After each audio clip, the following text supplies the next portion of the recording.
নমস্কার বন্ধুরা, কেমন আছেন সবাই? আশা করি সকলে ভালো আছেন। আমিও ভালো আছি। আজকে আপনাদের মাঝে নিয়ে আসলাম একটা টেবিলে থাকের ভিডিও।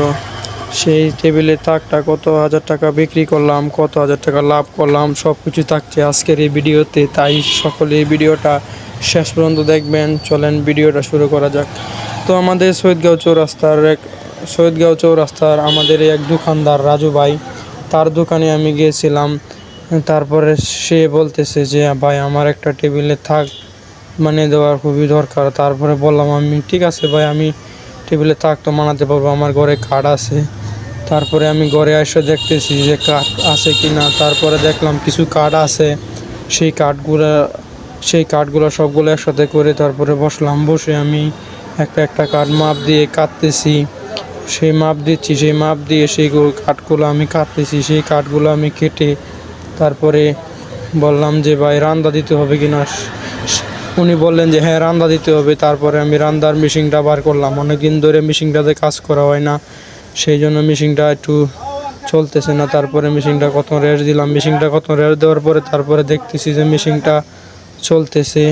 মেশিনটা দিয়ে আস্তে আস্তে কাঠ রান্দা দিচ্ছি। কাঠ রান্দা দেওয়া প্রায় শেষ করে ফেললাম। রান্দা দেওয়া প্রায় শেষ করে তারপরে যে কাঠগুলো তো জোড়া মেলাইতে হবে। তারপরে আমি কাঠগুলা জোড়া মেলাইতে মেশিনটা দিয়ে জোড়া মেলাচ্ছিলাম, কিন্তু মেশিনটা বারবার বন্ধ হয়ে যাচ্ছিল। জানি না কেন মেশিনটা ভালো করে চলতেছিল না।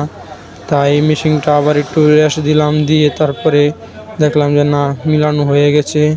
তারপর মিলিয়ে দেখতেছি ফাঁসটা কি ঠিক আছে কি না। ফাঁসটা 17 ইঞ্চি দেওয়ার কথা ছিল, কিন্তু একটু কমে গিয়েছে। তারপরে কাঠগুলো সবগুলো একসাথে করে বাটাম কেটে বাটামগুলো মারতে হবে, নাইতে তো আর মজবুত হবে না। বাটাম না মারলে মজবুত হতো না। তারপরে মোবাইল থইলে ভাঙ্গে পড়ে যাইব। রাজু ভাইয়ের দহনটা হয়েছে একটা মোবাইলের দহন। সেই দহনের মধ্যে একটা টেবিল আছে, এই টেবিলের মধ্যে থাকটা লাগানো লাগবো। এই থাকটা লাগানোর লাগে আমি রাজু ভাই আমারে কইছে। এরপরে আমি থাকটা কুটিয়া মানাইয়া কাঠকুট রান্দা দেওয়া হয়ে গেলে তারপরে আমি কাঠটিরে সবটিরে একসাথে করতাছি। সবটি কাঠ একসাথে করিয়া বাদামের উপরে মারে দিই যে বেঁকে থাকা, যে বেঁকে থাকা।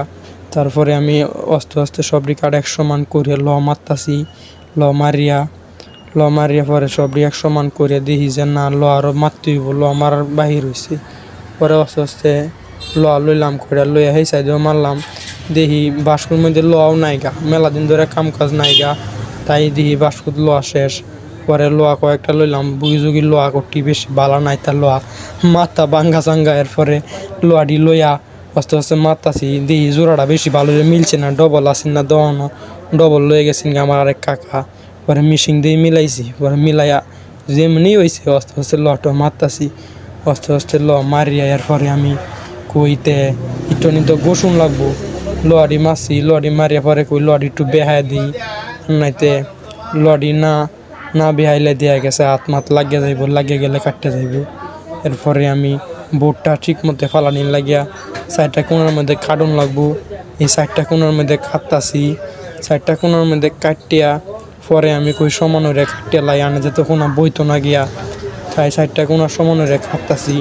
সমান হয়ে কাটিয়া এরপরে দেয়া আপনার দাগ দিলাম। দাগ দিয়ে তো কাটি কোনাটি ফালান লাগবো। এর লাগে দাগ দিতেছি ব্যক্তি কোনা। দাগ দিয়ে পরে লইলাম বাডালটা লইয়া। এরপরে বাডালটা লইয়া আস্তে আস্তে কাটতাছি।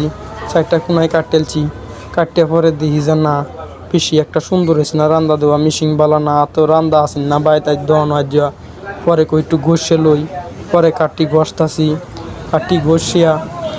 ঘষিয়া সুন্দর দিকে লাগাই এরপরে কইতাছি যে দেখুন ভিডিও কাঠ মানাই। এরপর রাজু ভাই দহনও আনছি, এটা লাগানির লাগিয়ে লাগায় সাগায় থইয়া এলা আপনার আসল কথাটা কই 1000 টাকা বেচছি বড় ভাইরা। এটা বেচছি মাত্র 300 টাকা। 150 টাকার কাঠ, 150 টাকা আমার মজুরি, বুঝছেন? 150 টাকার কাঠ, 150 টাকার মজুরি, 300 টাকা হুদা বেচছি